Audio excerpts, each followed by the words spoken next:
Hey, Chelsea fans, football fans, soccer fans, no matter where in the world you're at and you support and you watch soccer or you watch football, no respect to you. Manchester United, Man City, Arsenal, Liverpool, Chelsea, all the other teams, Tottenham, all the other teams in the Premier League, in Spain, Barca, Real Madrid, Germany, Bayern Munich, Leverkusen, Stuttgart. It doesn't matter. Once you're a football fan or a soccer fan, enough respect to you. And here again, I'm back again with my Chelsea commentary. The last game against Arsenal, I didn't put out a video, and I did that willfully because I wanted to speak about both games, the Arsenal game and the Aston Villa game on this video. All right. So if you haven't subscribers yet, you could do so. Help a brother out. Click the thumbs up button. Subscribe. Comment, share, and like. Okay.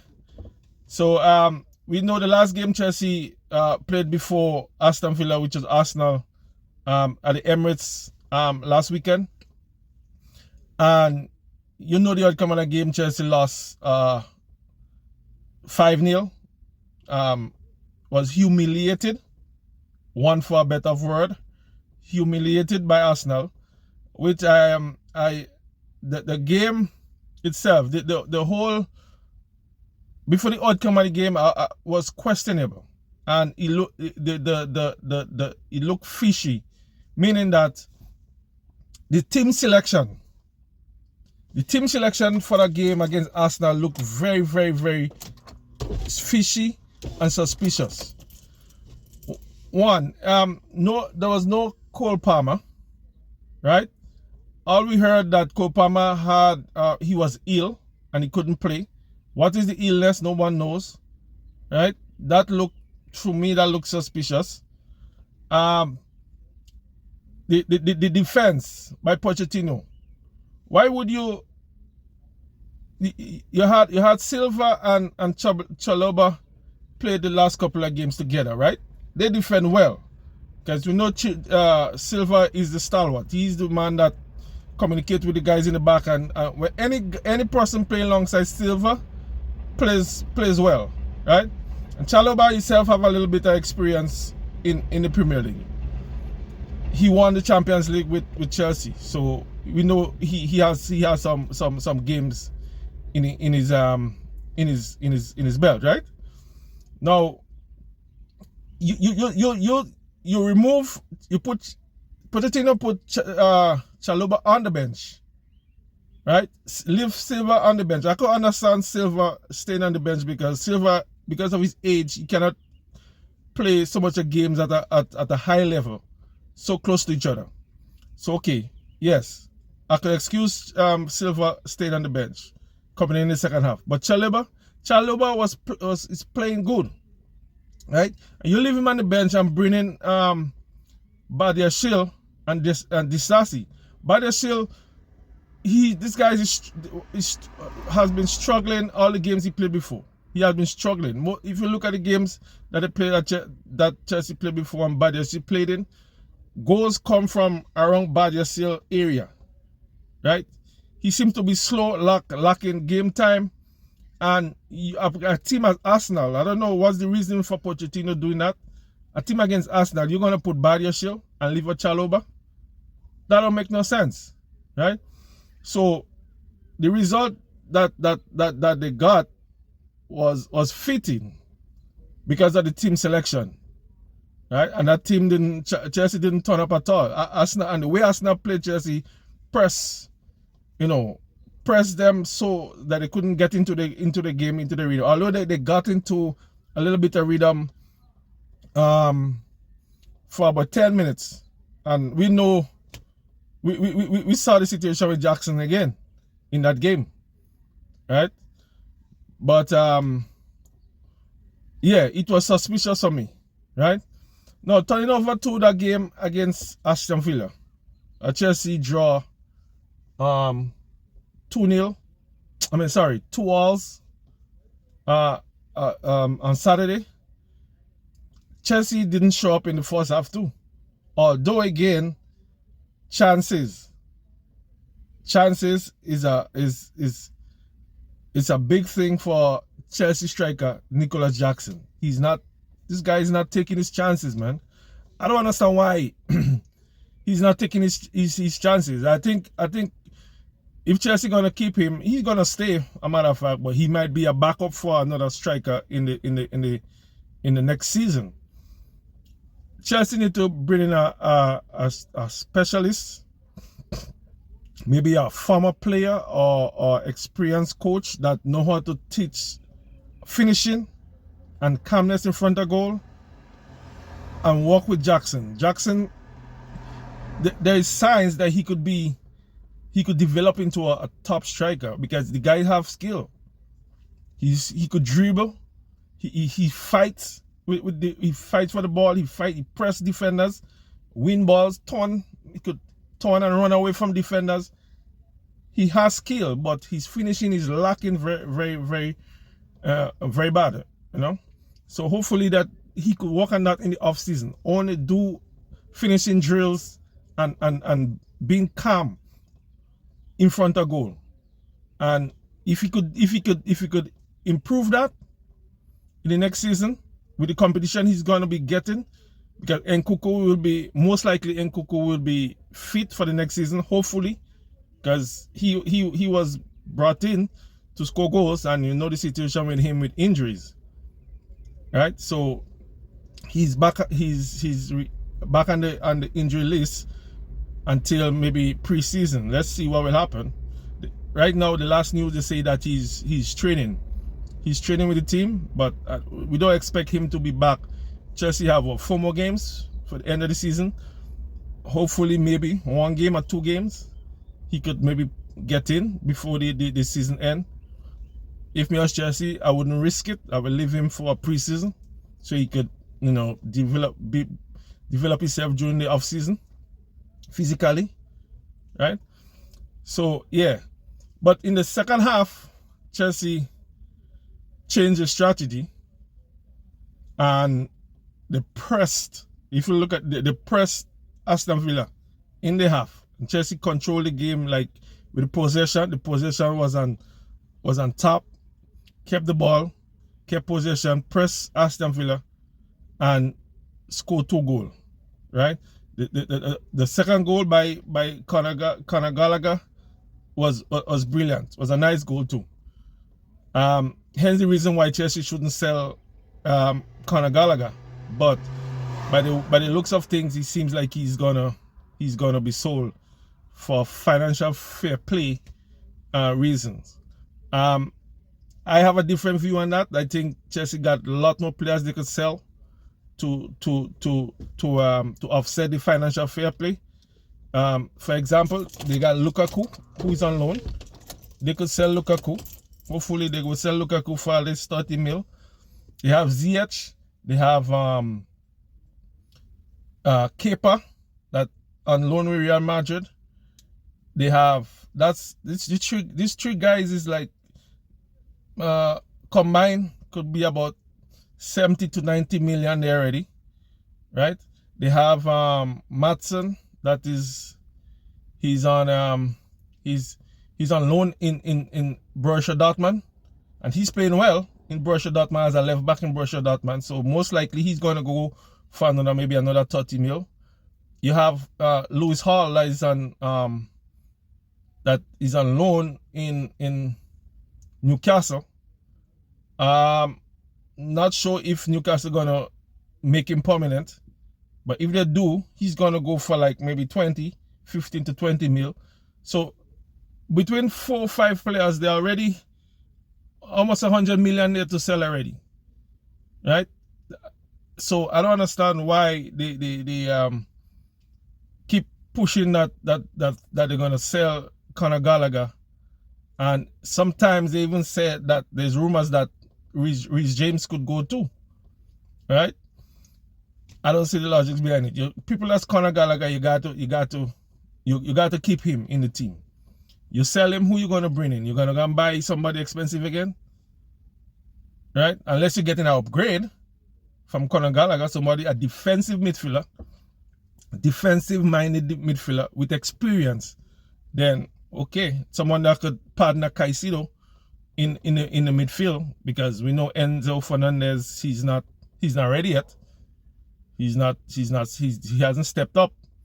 So unless you do that, then that's fine with me. But again, yeah, Caicedo yesterday had a boss game. He played very well, and you can see his comfort level when he's not playing with Enzo Fernandez. He has that comfort level. That's the second game I see he played without Enzo against Everton and yesterday, and he played well in them 2 games. So he seems there's something there that he seems to play better without Enzo. They don't have both of them don't develop that partnership, that cohesive partnership in the middle in the midfield as central midfielders or as defensive midfielders. Enzo is not much a defensive midfielder, right? He's not defensive minded. Caicedo is more like that person, and Caicedo played well yesterday with Conor Gallagher. So that's something to look at going forward if you're Pochettino. And I believe Enzo is only playing in that team because his price tag.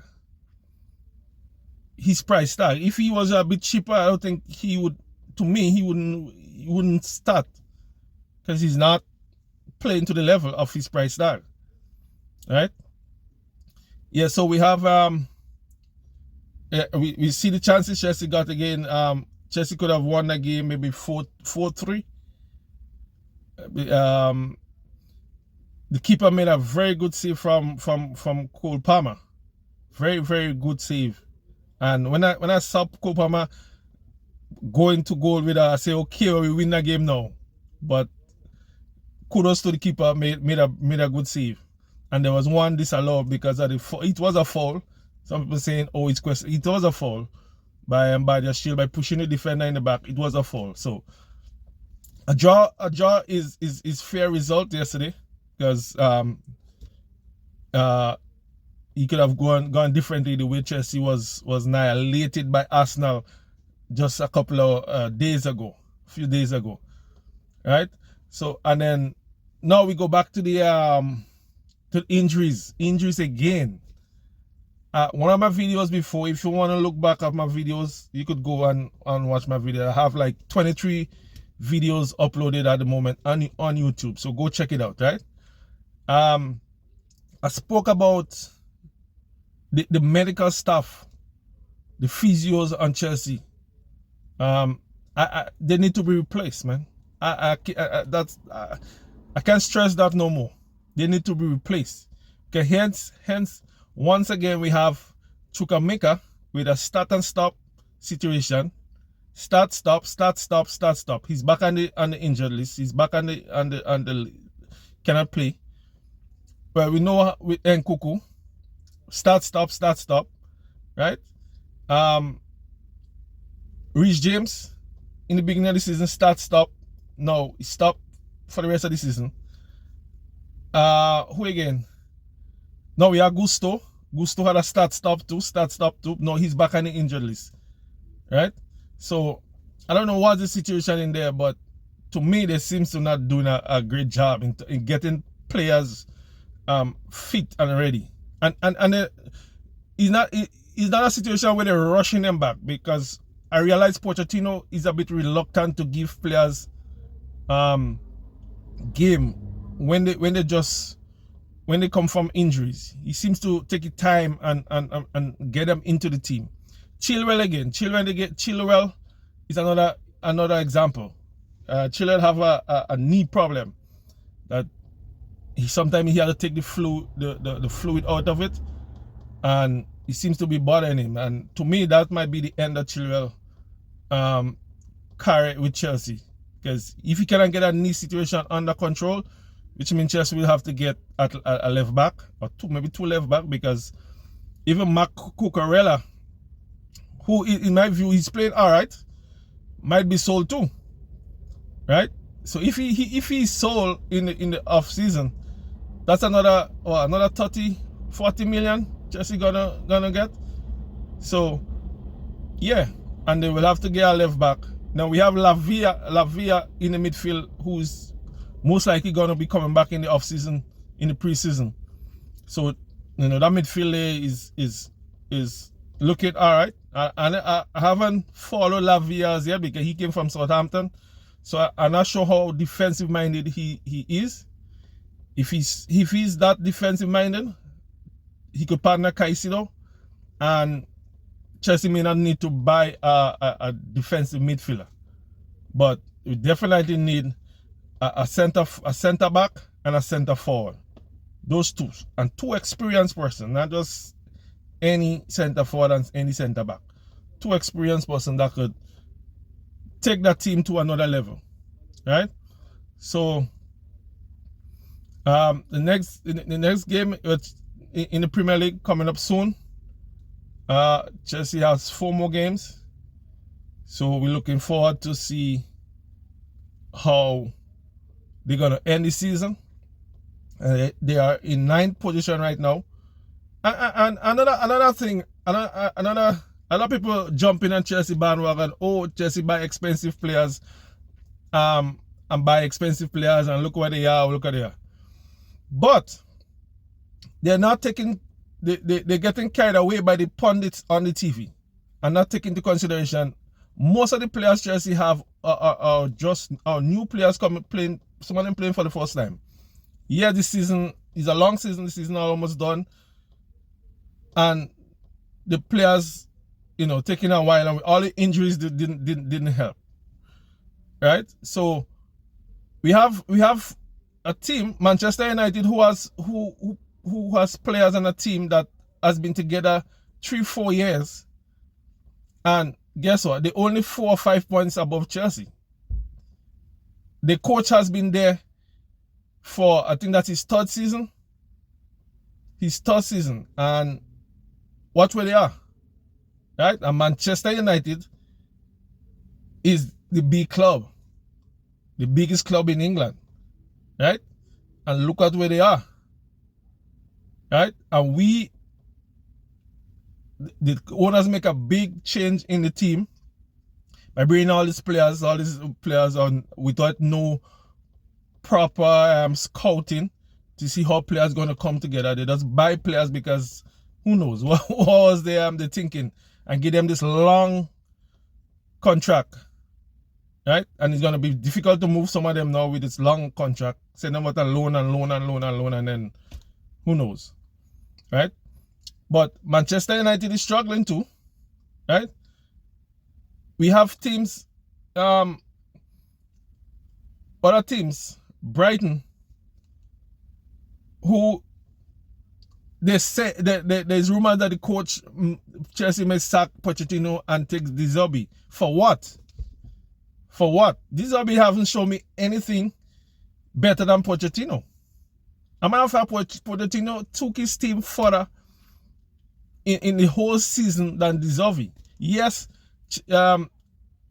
Chelsea has broken the club record for the most goals scored against them in one season, which is 57, and that record was there a long time. So Pochettino has improved the scoring, but the defending has taken a hit. Guys, we know Chelsea over the years has always been a very good defensive team with the likes of John Terry and those guys and them in the back there. David Luiz after John Terry, David Luiz and Cahill and those guys. So we know Chelsea had solid defense in the past, but Pochettino has put so much emphasis in scoring goals, because the last 2 seasons Chelsea didn't have much goals. Right? They didn't score much goal, but he has improved that this year, but the defense have taken a hit. So you know, let's see what will be happening in the next 4 games, and the season is coming to a close, and hopefully we could win our rest of the games and get above Manchester United, who is I think is 4 points or 5 points above us. Yeah, as I said, De Zerbi haven't shown me anything better than Pochettino to sack Pochettino and get De Zerbi. If they gotta sack Pochettino, they need to get an experienced coach like Pochettino, somebody who has been there and done that, who has won stuff. Not Mourinho. Mourinho gonna we know what we get with Mourinho. Mourinho is he don't like that young kind of profile players. He like players that is tried and tested. He love experienced players, tried and tested players. Mourinho don't have the patience to deal with these young players and them, I don't think. But he's gonna make the defense solid. He gonna make Chelsea hard to break down. But no more. We move on from Mourinho. He two stints in Stamford Bridge, which was great. One of the all-time best coach for Chelsea. But let's move on to something better. My personal view, I think they should keep Pochettino. You could see where the team could go. Yes, he have situation where it was lacking, but I think if they keep him for another season and they get the right players, but with advice from him to know what kind of players that he need, I think we could. And also we're gonna win, because we're not at a level of the Manchester City and Arsenal. They are way ahead of us. Liverpool, we're gonna see where Liverpool is next season, because Klopp, we all know Klopp is on his way out. So we will see who Liverpool will get to replace Klopp and how they're gonna play. And then we have Tottenham. Tottenham is coming, because Tottenham gonna keep their coach. Tottenham gonna improve. Tottenham is coming. We see, the way this coach is playing with Tottenham, they're gonna be a force to be reckoned with in the next season and the next 2 seasons. So Chelsea gotta step the game up big time, right? So I'll see you in my next video. You see me in my next video. Like, subscribe, share, thumbs up. And remember, failure is not an option, okay? If you try and you fail, you gotta try again. All right? Success don't come cheap. You gotta keep pushing. All right? See you later. Greater.